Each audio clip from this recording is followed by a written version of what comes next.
The following program is an Animal House radio production. You know what? I got to tell you, I did a stint doing my externship back in vet school where I did large animals for about 6 months. And I got to tell you, it is a lot of work.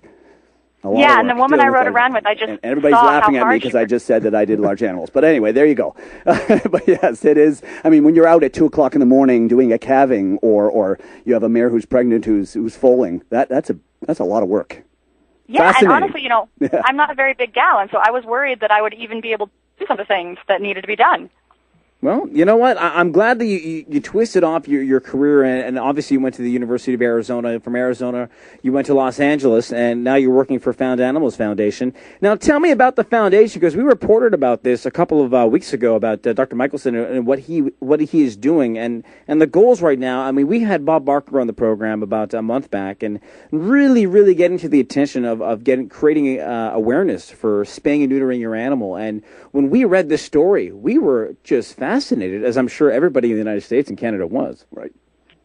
Well, so the genesis of the foundation was that Dr. Michelson is a huge animal, he always has been, and has always, adopted his animals, or his animals have adopted him.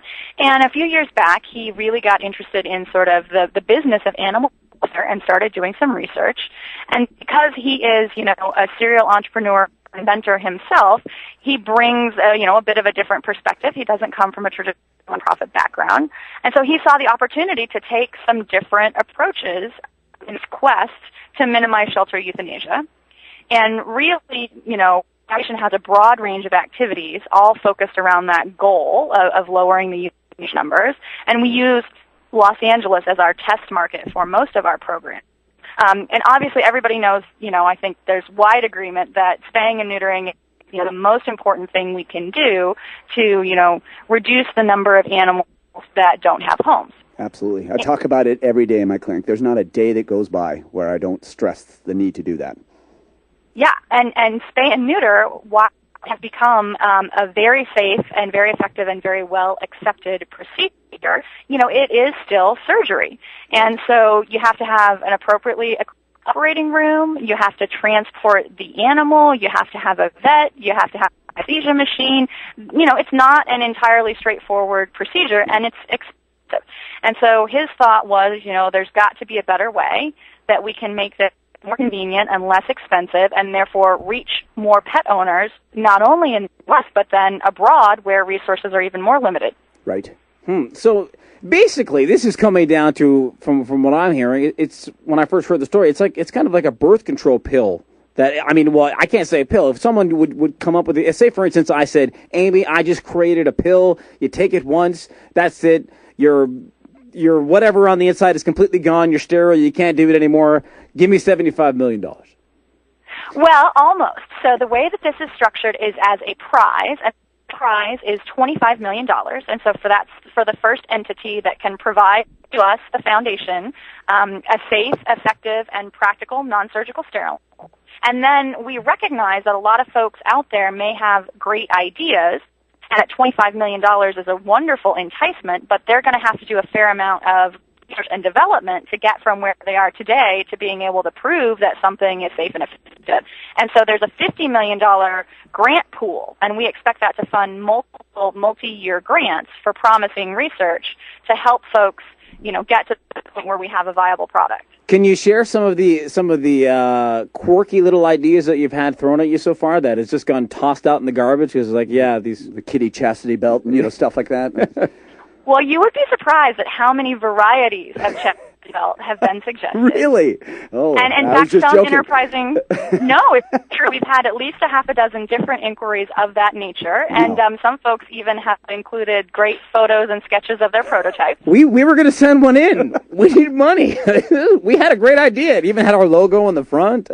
Well, for me, knowing physiology about cats, dogs would be probably a little easier to deal with. Cats are so unique in the whole estrus cycle, and it's actually fascinating. And one day, believe it or not, on the show, I'm probably going to go through it just so people can understand how unique the feline is and how difficult it is to stop them from just having millions of kittens, because they're like bunnies, literally.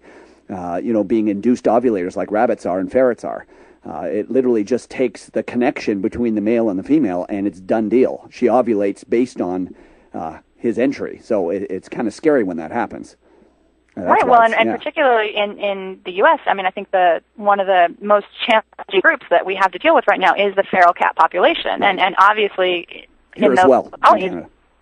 When you have free intermingling, that's going to happen all the time with cats. So for all of our listeners out there in Canada and the United States, if they have an idea, if they put some research and development in, and want to apply for the grant and want to show you what they have, how do they get in touch with you, and how do they get in touch with the foundation? Well, the best way to get more information about Rising Grants is to visit our website, and that is www.foundanimals, and it's all one word, and animals is plural. That's important.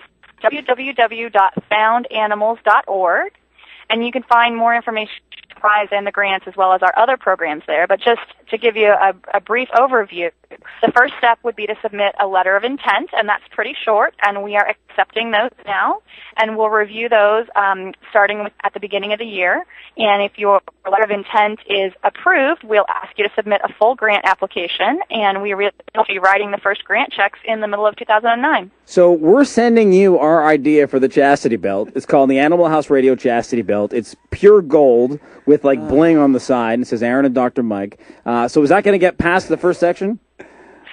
If you were here, you'd hit him, right? Would you hit him? Because I'm busted. She said it's going to go through. Okay, great.